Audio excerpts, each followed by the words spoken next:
ورقہ بولا ہاں یہ سب کچھ سچ ہے، مگر جو شخص بھی آپ کی طرح امر حق لے کر آیا لوگ اس کے دشمن ہی ہو گئے ہیں۔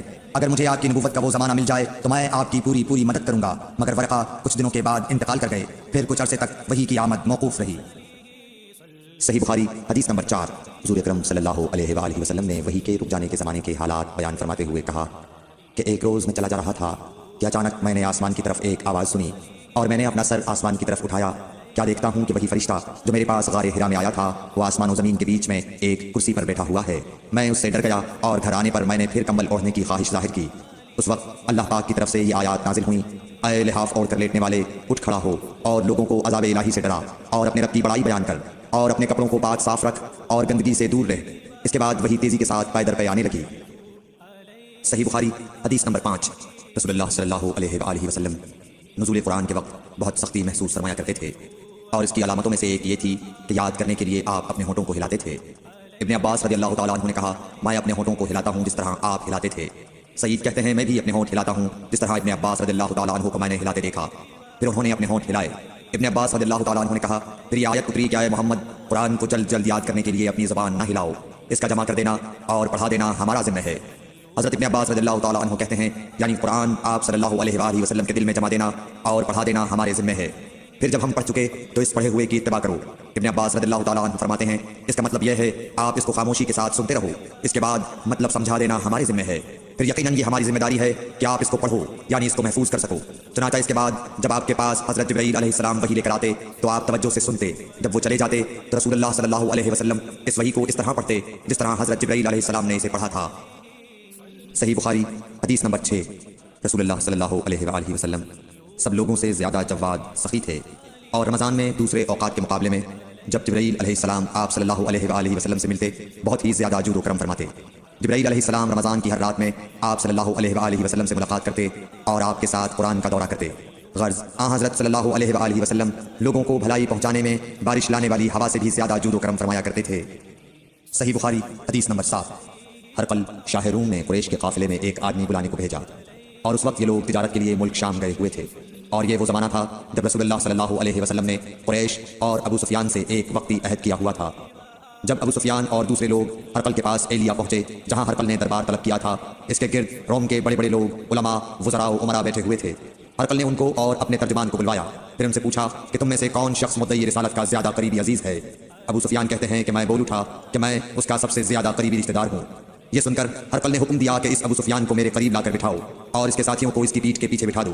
پھر اپنے ترجمان سے کہا کہ ان لوگوں سے کہہ دو کہ میں ابو سفیان سے اس شخص یعنی محمد صلی اللہ علیہ وسلم کے حالات پوچھتا ہوں، اگر یہ مجھ سے کسی بات میں جھوٹ بول دے تو تم اس کا جھوٹ ظاہر کر دینا۔ ابو سفیان کا قول ہے کہ خدا کی قسم اگر مجھے یہ غیرت نہ آتی کہ یہ لوگ مجھ کو جھٹلائیں گے تو میں آپ صلی اللہ علیہ وسلم کی نسبت ضرور غلط گوئی سے کام لیتا۔ خیر، پہلی بات جو ہرقل نے مجھ سے پوچھی وہ یہ کہ اس شخص کا خاندان تم لوگوں میں کیسا ہے؟ میں نے کہا وہ تو بڑے اونچے عالی نسب والے ہیں۔ کہنے لگا اس سے پہلے بھی کسی نے تم لوگوں میں ایسی بات کہی تھی؟ میں نے کہا نہیں۔ کہنے لگا اچھا اس کے بڑوں میں کوئی بادشاہ ہوا ہے؟ میں نے کہا نہیں۔ پھر اس نے کہا بڑے لوگوں نے اس کی پیروی اختیار کی ہے یا کمزوروں نے؟ میں نے کہا نہیں، کمزوروں نے۔ پھر کہنے لگا اس کے تابع دار روز بڑھتے جاتے ہیں یا کوئی ساتھی پھر بھی جاتا ہے؟ میں نے کہا نہیں۔ کہنے لگا کیا اپنے اس دعوی نبوت سے پہلے کبھی کسی بھی موقع پر اس نے جھوٹ بولا ہے؟ میں نے کہا نہیں، اور اب ہماری اس سے صلح کی ایک مقررہ مدت ٹھہری ہوئی ہے، معلوم نہیں وہ اس میں کیا کرنے والا ہے۔ ابو سفیان کہتے ہیں میں اس بات کے سوا اور کوئی جھوٹ اس گفتگو میں شامل نہ کر سکا۔ ہرقل نے کہا کیا تمہاری اس سے کبھی لڑائی بھی ہوئی ہے؟ ہم نے کہا کہ ہاں۔ بولا پھر تمہاری اور اس کی جنگ کا کیا حال ہوتا ہے؟ میں نے کہا لڑائی ڈول کی طرح ہے، کبھی وہ ہم سے میدان جنگ جیت لیتے ہیں اور کبھی ہم ان سے جیت لیتے ہیں۔ ہرقل نے پوچھا وہ تمہیں کس بات کا حکم دیتا ہے؟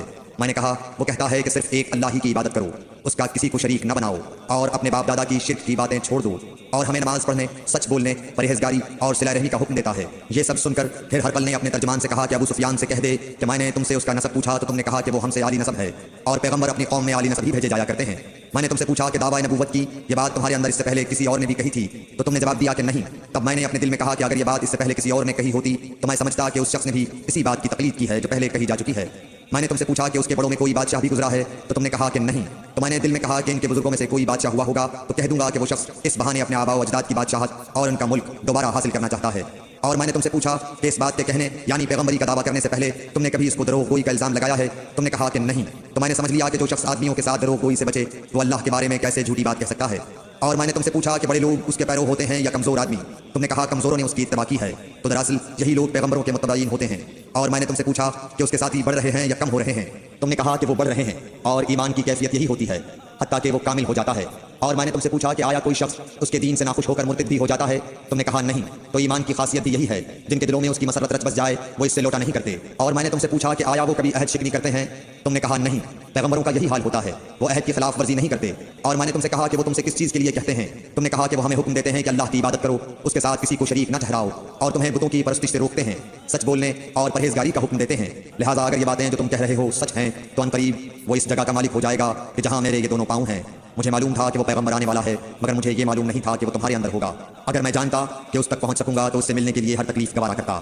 اگر میں اس کے پاس ہوتا تو اس کے پاؤں دھوتا۔ ہرقل نے رسول اللہ صلی اللہ علیہ وسلم کا وہ خط منگایا جو آپ نے وحیہ کلبی رضی اللہ تعالیٰ عنہ کے ذریعے حاکم بصرہ کے پاس بھیجا تھا، اور اس نے وہ ہرقل کے پاس بھیج دیا تھا۔ پھر اس کو پڑھا تو اس میں لکھا تھا، اللہ کے نام کے ساتھ جو نہایت مہربان اور رحم والا ہے۔ اللہ کے بندے اور اس کے پیغمبر محمد صلی اللہ علیہ وسلم کی طرف سے یہ خط ہے شاہ روم کے لیے۔ اس شخص پر سلام ہو جو ہدایت کی پیروی کرے۔ اس کے بعد میں آپ کے سامنے دعوت اسلام پیش کرتا ہوں۔ اگر آپ اسلام لے آئیں گے تو دین و دنیا میں سلامتی نصیب ہوگی، اللہ آپ کو دوہرا ثواب دے گا، اور اگر آپ میری دعوت سے روگردانی کریں گے تو آپ کی رعایا کا گناہ بھی آپ ہی پر ہوگا۔ اور اے اہل کتاب، ایک ایسی بات پر آ جاؤ جو ہمارے اور تمہارے درمیان یکساں ہے، وہ یہ کہ ہم اللہ کے سوا کسی کی عبادت نہ کریں اور کسی کو اس کا شریک نہ ٹھہرائیں، اور نہ ہم میں سے کوئی کسی کو خدا کے سوا اپنا رب بنائے۔ پھر اگر وہ اہل کتاب اس کتاب سے منہ پھیر لیں تو مسلمانوں تم ان سے کہہ دو کہ تم مانو یا نہ مانو، ہم ایک خدا کے اطاعت گزار ہیں۔ ابو سفیان کہتے ہیں جب ہرقل نے جو کچھ کہنا تھا کہہ دیا اور خط پڑھ کر فارغ ہوا تو اس کے ارد گرد بہت شور و غوغا ہوا، بہت سی آوازیں اٹھیں اور ہمیں باہر نکال دیا گیا۔ تب میں نے اپنے ساتھیوں سے کہا کہ ابو کبشہ کے بیٹے حضرت صلی اللہ علیہ وسلم کا معاملہ تو بہت بڑھ گیا، دیکھو تو اس سے بنی اصفر روم کا بادشاہ بھی ڈرتا ہے۔ مجھے اس وقت سے اس بات کا یقین ہو گیا کہ حضور صلی اللہ علیہ وسلم ان قریب غالب ہو کر رہیں گے، حتیٰ کہ اللہ نے مجھے مسلمان کر دیا۔ راوی کا بیان ہے کہ ابن ناطور ایلیا کا حاکم ہرقل کا مصاحب اور شام کے نصارہ کا لاٹ پادری بیان کرتا تھا کہ ہرقل جب ایلیا آیا ایک دن صبح کو پریشان اٹھا تو اس کے درباریوں نے دریافت کیا کہ آج ہم آپ کی حالت بدلی ہوئی پاتے ہیں، کیا وجہ ہے؟ ابن ناطور کا بیان ہے کہ ہرقل نجومی تھا، علم نجوم میں وہ پوری مہارت رکھتا تھا۔ اس نے اپنے ہم نشینوں کو بتایا کہ میں نے آج رات ستاروں پر نظر ڈالی تو دیکھا کہ ختنہ کرنے والوں کا بادشاہ ہمارے ملک پر غالب آ گیا ہے۔